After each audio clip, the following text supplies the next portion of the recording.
Ya que estamos de regreso en Torre Médica, tu programa de especialidades. Hoy platicando con alguien muy importante para nosotros y en un tema muy polémico. Mili Naveja, ¿cómo estás? Muy bien, doctor. Muchas gracias por la invitación. Mili es fundadora de un programa muy importante que se llama Donación de Milagros AC. Así es. Esta fundación hace una labor muy importante haciendo un escrutinio permanente de cómo va ese termómetro en cuanto es el abasto de medicamentos para gente contemporánea a lo que tú vives de alguna u otra manera, ¿cierto, Mili? Así es. Sí, y bueno, también mi especialidad en la asociación son niñas y niños, que es un bloque de pacientes renales muy olvidado. Siempre pensamos, y a ustedes les debe de tocar mucho, que relacionamos la enfermedad renal con gente adulto mayor, ¿no? Y puros gente que tuvo diabetes, y entonces cuando ya ves que hay niños y que hay jóvenes en edad reproductiva, te enfrentas como con otra realidad, porque lo real es que la mayoría de pacientes es niños y niñas y adultos jóvenes en edad productiva. Los adultos mayores son los menos en el tema renal. Y entonces es cuando dices, pues sí, a lo mejor para el adulto mayor habrá un poco más de apoyo en tema de medicamentos, pero para ese bloque de pacientes que se consideran en edad productiva y que tendrán que estar económicamente trabajando, pues no hay, pero tampoco hay medicamentos y hay momentos que no hay ni siquiera dónde comprarlos. Entonces, nosotros lo que hacemos a través de Donación de Milagros es tratar de apoyarles en medicinas, en algunos tratamientos sustitutivos, pero pues aquí todos sabemos que es incosteable y impagable la enfermedad renal por los costos tan elevados, pero además no hay unos programas públicos donde los pacientes renales sean apoyados realmente con los tratamientos como lo merecen y como debe ser. Y aparte, el desabasto está muy recrudecido de 2 años para acá, porque luego se maneja que todo fue a raíz de la pandemia. No, antes de la pandemia también había desabasto de medicamentos. O sea, sí se recrudeció, pero antes de la pandemia estábamos batallando y antes de la pandemia estuvimos apoyando con 1, 2, 3 manifestaciones afuera de las delegaciones porque ya había desabasto. Entonces, lo único que hizo la pandemia fue evidenciar un problema que ya estaba muy fuerte. Esa parte para los que nos dedicamos a este mundo de la salud renal y mayormente a los que tenemos que hacer una labor titánica en la preservación de órganos trasplantados, tenemos que darnos cuenta que aún, fíjate, Mili, algo importante, que aún para aquellos que tengan la solvencia y el poder adquisitivo para la compra, se convirtió esto en un dolor de cabeza a nivel nacional, ya que el desabasto de sales de todo tipo, pero específicamente 2 esencialmente, el ácido micofenólico y el tacrolimus, fueron 2 medicamentos puntales que dejaron de tenerse a la mano, tanto en el ámbito público como en el ámbito privado, en farmacias, abastecedoras primarias. Imagínense esta condición traducida al ámbito institucional. Lo que llegaba a través del desafortunado mercado negro. Así ¿sí? es. Y que obviamente se dice que desde el 2019 se hizo todavía un hoyo más profundo en ese tema y lo veíamos estadísticamente, que no sabíamos que de alguna manera esa plataforma había sido establecida por ustedes, que se llama Cero Desabasto, en la cual se notifica en qué clínica se tiene una alerta roja encendida para poder empujar a través de los organismos. Sé que hoy se le pasó la batuta a través del órgano federal para ver y hacer un prorrateo y ver cuántos son los pacientes en activo, cuánto toma cada paciente y hacer un cruce para saber cuál es la necesidad que tiene en promedio. Imagínate lo que se estaba perdiendo de tiempo para poder hacer este enlace. Claro. Y el paciente que dejó de tener contacto con sus medicamentos de primera mano. Y simplemente era no hay. ¿Qué hace el paciente?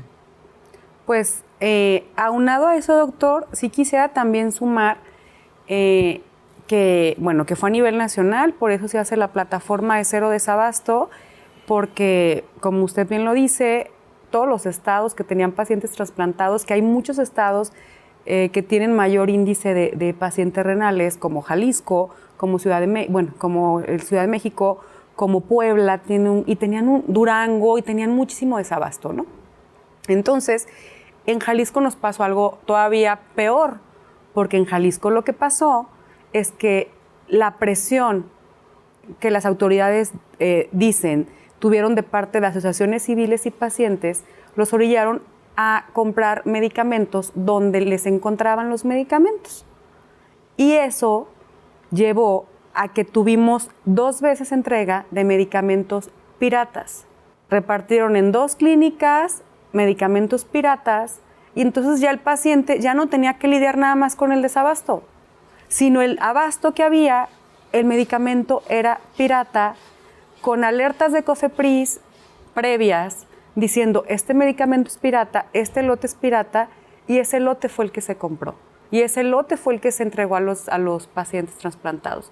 Entonces, pues de por sí es una condición muy difícil ser trasplantado porque pues necesitas tomar el medicamento, porque necesitas que el medicamento sea de calidad buena, pero ahora se sumó el que nos dieron medicamento pirata.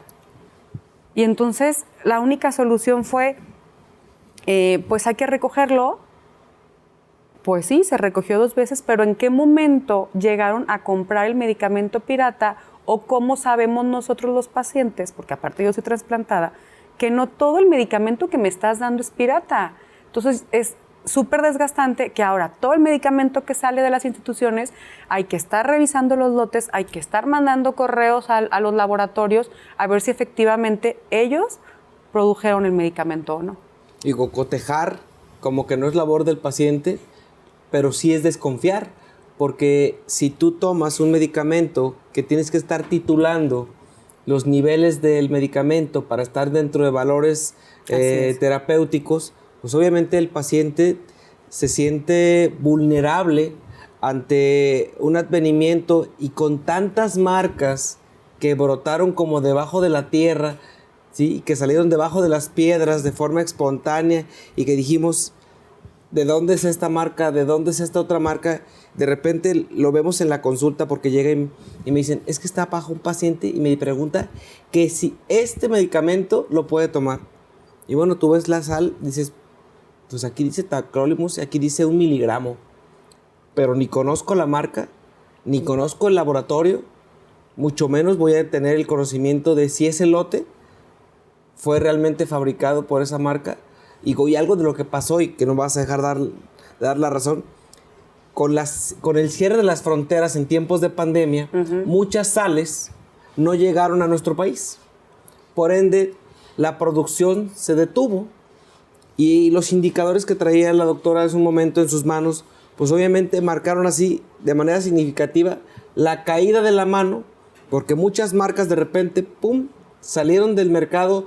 No por completo probablemente el laboratorio, pero sí las sales que eran de medicamentos inmunosupresores y dejaron de circular. Es más, ni lo que circulaba entre los mismos pacientes, ¿sí?, que se compartían a veces a través de plataformas y en redes sociales, decían, me sobra, ya nadie se te atrevía a soltar sus medicamentos. No. Y fue una crisis muy difícil porque además, pues como asociaciones civiles, que tenemos un bloque fuerte que nos llamamos Jalisco Renal, pues antes teníamos como el alcance, ¿no? De, oye, me sobran 6 cajas, ya no teníamos nada. Y ya no teníamos nada ni de tacrolimus, ni de ácido mecofenólico, pero tampoco de valganciclovir, por ejemplo, para los recién trasplantados. Entonces lo que terminaba pasando era con los pacientes, no se querían trasplantar. El año pasado nadie se quería trasplantar, porque decía, yo no puedo pagar el medicamento. ¿Para qué me trasplanto? Para rechazar el órgano por no poder, o sea, ya ni comprar, no saber qué hacer, dónde adquirir el medicamento. Entonces las asociaciones civiles, por más que tratamos de ser como un bálsamo en la pandemia, no pudimos. Y hoy, poco a poco, pero sigue habiendo el sellito donde dice no hay, y es no hay, y regrésate a tu casa. Y es no hay, y consigue como hacer medicamento porque tú como paciente sabes que no puedes dejar de tomarlo. Y pues aquí ustedes, doctores, no me dejarán mentir, pues los órganos no se dan en un árbol, ¿no? Y es súper complejo el decir, tengo una oportunidad de vida, no quiero regresar a la hemodiálisis ni a la diálisis, porque ya lo viví, y entonces gasto lo que sea y trato de conseguir el medicamento donde sea, pero además, si me lo ofrecen sin tener la certeza que sea bueno, me lo voy a tomar, porque no tengo otra alternativa de vida. Porque lo que se nos fue de las manos y lo que se le fue de vista a las autoridades es que están jugando con la vida de nosotros. Y tuvimos muchísimos decesos de pacientes, y ustedes también lo vivieron, de gente que en la pandemia se fue no por la pandemia, se fue por el desabasto y se fue por la falta de atención a los pacientes renales. Las complicaciones que se vinieron de la mano ante rechazos, ante complicaciones asociadas a estos, la adquisición de muchos pacientes de medicamentos apócrifos, de repente llegadas al hospital o a las clínicas en condiciones que no te explicabas por qué, si en el último mes que había ido a su consulta ordinaria él manejaba niveles de lo que nosotros contemplamos y que Mili lo maneja con familiaridad, que es la gente de manera primaria sabe cuánto maneja su nivel de creatinina y te dicen, ¿cuál es tu creatinina basal? Y él ya sabe cuál es su promedio y él aprende de alguna manera a manejarlo. ¿Cuál fue tu último nivel de tacrolimus en sangre? Son cosas que en el ejercicio ustedes como pacientes ya saben si el que estás visitando sabe de lo que estás hablando y si realmente sabe del termómetro del comportamiento de su salud renal. Es algo que yo sé que para ustedes como fundación y para ustedes que nos ven en casa, tenemos que apoyar conceptos y programas no solamente desde el punto de vista financiero, sino también desde el punto de vista moral, porque a veces nos quejamos de que salgan a levantar la mano, pero no salen a levantar la mano no solo por ellos. Toda una familia se ve afectada en una dinámica porque el presupuesto familiar, cuando hay que salir a buscar un medicamento, hay que salir a buscarlo donde sea, pero hay que tener certeza de que el medicamento sea el que necesitan y que no lo voy a poner en riesgo, porque tú recibiste de alguien cercano a ti un órgano. Sí. Tu responsabilidad moral es cuidarlo de manera celosa y fiel, porque no es solamente que se lo quitara por ti y cambiarte la vida, es también demostrarle hace rato algo valioso. Ay, ya es hora y morimos de repente de hambre en cuanto... Claro, porque el paciente trasplantado, si es diabético o tiene alguna condición, sabe que llega la hora de tomar otro medicamento y de la mano viene a tomar sus alimentos para estar en una condición de un cuidado religioso. Son obligaciones, Mili, que yo creo que nos obliga a platicarlo. Es un programa especial. ¿Por qué? Porque hoy no hablamos como tal de una enfermedad, hablamos de una responsabilidad que tienen las instituciones, pero que la derrama económica viene del orden federal. Si el presupuesto no se baja de manera programada, mediática, el medicamento no llega a las manos correctas. Así y sin es. embargo, se va a eso, que es el mercado negro y que se convierte, compra por el mismo paciente, porque son los impuestos, dotaciones, las que les da el beneficio de acceder a ellos. Claro, y sí, qué bueno que lo toca, doctor, es muy importante porque luego las instituciones de salud es no sé, la discriminación tal vez a la enfermedad o el desconocimiento, también puedo decirlo, que hay muchas enfermeras, gente de administrativa, mismos doctores que no tienen ni conocimiento de lo que está viviendo el paciente, ¿no? La gente de farmacia, y terminan tratándote como si tú tuvieras la culpa y dices, a ver, yo pago cuotas, no me están regalando nada, su atención no es gratuita, ustedes tienen un sueldo, pero además hay un presupuesto. Y cuando los pretextos terminan siendo, es que los medicamentos están centralizados, es que no está bien programada, porque nos lo llegaron a decir en las juntas con los delegados, ¿no? No están bien hechas las programaciones de logística para las entregas. Ok, ¿y nosotros qué tenemos que ver en eso? Si el medicamento sigue atorado en Manzanillo, que nos lo llegaron a decir, en el puerto, ¿qué hacemos? ¿quieres que rentemos un coche, vamos por él, lo traemos? O sea, a mí no me puede estar dando esos pretextos, porque yo tengo pacientes que su vida depende de que tú hagas tu trabajo como debe ser. Ese no es mi trabajo. Y se los llegamos a decir muy puntuales a los órganos de gobierno. Y repito, se ha dicho mucho que todo es tema de pandemia. Claro que no. Y ustedes lo saben y yo lo sé. Las marcas dejaron de circular desde antes. A nosotros nos llegaron a decir, ustedes están aquí porque están defendiendo un monopolio. Claro que no. Antes había muchísimas marcas simplemente de tacrolimus. A mí en algún año me llegaron a dar de 5 diferentes. Hoy solo me dan de 1. Entonces a mí lo que me indica es que el monopolio está hoy, cuando antes de todo el cambio yo ya tomaba los medicamentos inmunosupresores. Niños, por ejemplo, que un niño estaba con un medicamento de tacrolimus con una dosis de 4 tacrolimus al día y los niveles se le fueron a 2 de tacrolimus. ¿Y qué tuvieron que hacer para ajustar la dosis las pediatras nefrólogos?